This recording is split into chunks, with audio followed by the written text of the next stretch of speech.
Assalamualaikum warahmatullahi wabarakatuh. Ketemu lagi bersama saya Herdi Yudirahman, guru pengampu mata pelajaran konsentrasi keahlian di program studi Desain Pemodelan dan Informasi Bangunan, SMKN 1 Majalengka.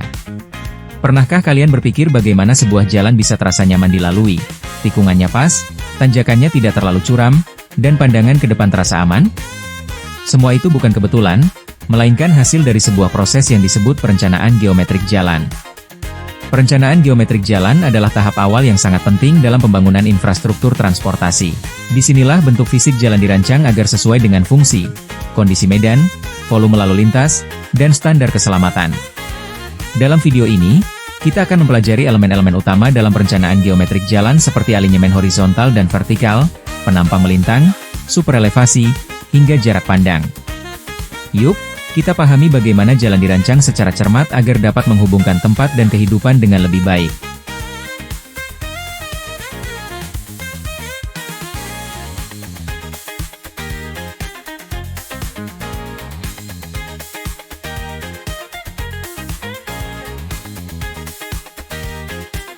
Dalam perencanaan geometrik jalan, terdapat beberapa faktor penting yang harus diperhatikan untuk menghasilkan jalan yang aman, nyaman, dan efisien. Yuk, kita pelajari bersama. Pertama, klasifikasi jalan. Ini adalah pengelompokan jalan berdasarkan fungsi dan perannya, seperti jalan arteri, kolektor, lokal, dan lingkungan. Masing-masing memiliki karakteristik dan desain berbeda sesuai kebutuhan lalu lintasnya. Kedua, kendaraan rencana.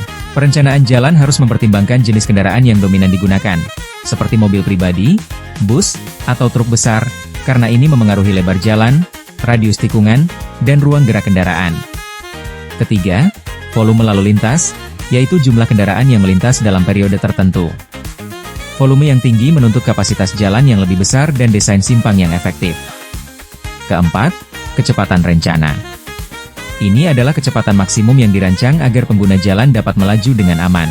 Kecepatan ini menjadi dasar perhitungan elemen-elemen geometrik seperti jarak pandang dan tikungan. Kelima, indeks tingkat pelayanan, yaitu ukuran kinerja jalan dalam melayani arus lalu lintas, mulai dari tingkat A, sangat lancar, hingga F, macet. Semakin tinggi tingkat pelayanannya, semakin nyaman pengguna jalan. Dan terakhir, jarak pandang. Ini adalah jarak minimum yang harus tersedia agar pengemudi bisa bereaksi terhadap hambatan di jalan dengan aman, terutama saat menyalip atau berhenti mendadak.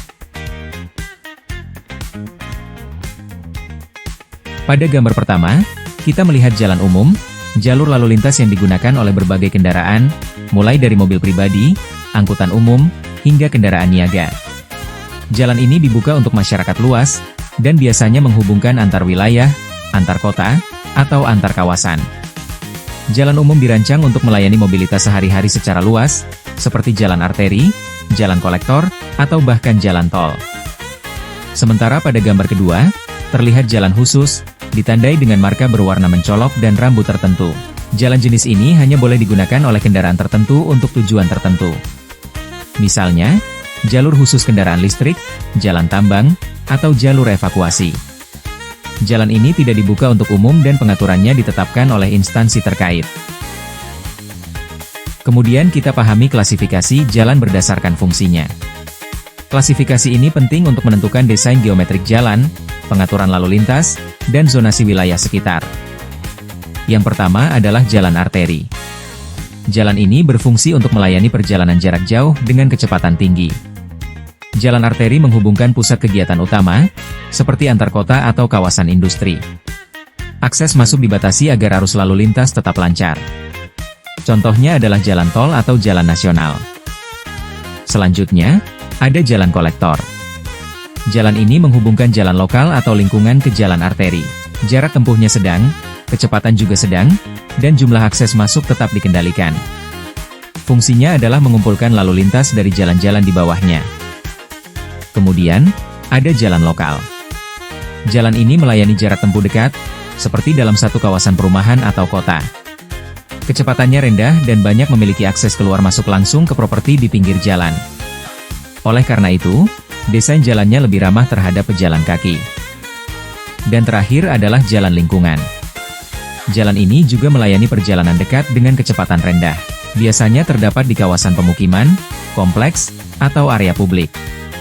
Jalan lingkungan memberikan akses utama ke rumah-rumah dan fasilitas kecil. Oke, kita lanjut bos. Kita akan mempelajari bagaimana sistem jaringan jalan primer dirancang berdasarkan hierarki fungsi jalan. Yuk, kita lihat skemanya. Di bagian paling atas terdapat PKN, yaitu Pusat Kegiatan Nasional. Kawasan ini dihubungkan oleh jalan arteri primer, yang melayani lalu lintas berskala besar antar provinsi, ibu kota negara, atau pelabuhan internasional. Jalan ini memiliki kecepatan dan kapasitas tinggi. Turun satu tingkat, kita menjumpai PKW, yaitu Pusat Kegiatan Wilayah. Wilayah ini bisa dihubungkan oleh jalan arteri primer maupun jalan kolektor primer. Jalan kolektor ini berperan menghubungkan kota-kota dalam satu provinsi, dengan kecepatan dan kapasitas sedang. Lebih ke bawah, ada PKL atau Pusat Kegiatan Lokal, seperti kecamatan atau kelurahan. Kawasan ini dihubungkan oleh jalan kolektor primer dan jalan lokal primer, yang fungsinya melayani lalu lintas dalam skala kota atau kabupaten. Dan di tingkat paling bawah, kita temui PKLINK, yaitu Pusat Kegiatan Lingkungan, seperti desa atau lingkungan perumahan. Wilayah ini diakses melalui jalan lokal primer, dan di beberapa kasus menggunakan jalan lingkungan di dalam kawasan perdesaan. Melalui skema ini, kita bisa memahami bahwa semakin tinggi tingkat pusat kegiatan, maka jenis jalannya pun semakin besar, cepat, dan strategis. Sementara semakin rendah pusat kegiatan, jalannya lebih bersifat lokal, pendek, dan fungsional untuk akses lingkungan. Sistem jaringan jalan primer, sesuai dengan amanat Undang-Undang Nomor 38 Tahun 2004 dan Peraturan Pemerintah Nomor 34 Tahun 2006. Perhatikan gambar ini. Dalam sistem jaringan jalan primer, setiap kota, baik kota metropolitan, kota besar, kota sedang, hingga kota kecil, memiliki peran tersendiri yang saling terhubung dalam struktur jalan nasional. Garis berwarna merah tebal menunjukkan jalan arteri primer, yaitu jalan nasional yang menjadi tulang punggung penghubung antar kota dan antar provinsi. Jalan ini sangat penting karena mendukung mobilitas barang dan orang dalam skala besar. Sementara itu, garis biru tua adalah jalan kolektor primer, yang berfungsi mengumpulkan arus lalu lintas dari jalan-jalan lokal menuju arteri primer. Jalan ini juga menghubungkan pusat kegiatan wilayah ke pusat kegiatan lokal. Tidak hanya itu, dalam gambar ini juga terlihat arteri sekunder, kolektor sekunder, dan jalan lokal sekunder, yang semuanya mendukung distribusi lalu lintas di tingkat kota dan lingkungan permukiman. Lingkaran-lingkaran berwarna menandai pusat-pusat kegiatan, seperti kawasan primer, kawasan sekunder, dan permukiman. Semua itu saling terhubung melalui sistem jaringan yang tertata secara hierarkis dan terstruktur. Sistem ini memastikan bahwa setiap kota dan wilayah dapat berfungsi secara optimal, saling terhubung, dan mendukung pertumbuhan ekonomi serta pelayanan publik secara merata. Sahabat infrastruktur, dari pembahasan bagian satu ini tadi kita telah memahami tentang beberapa hal dalam perancangan geometri jalan. Dengan perencanaan yang matang dan hierarki yang jelas, mulai dari jalan arteri hingga lokal, setiap pusat kegiatan, dari nasional hingga lingkungan, dapat terakses dengan baik dan efisien. Semoga materi ini bermanfaat dan menambah pemahaman kita tentang teori perancangan geometrik jalan di bagian satu ini. Sampai jumpa di video pembelajaran berikutnya. Jangan lupa selalu bahagia, terus belajar, selalu menebarkan energi positif sebagai motivasi, penuh dengan ide-ide brilian, terus membangun, demi Indonesia yang lebih maju.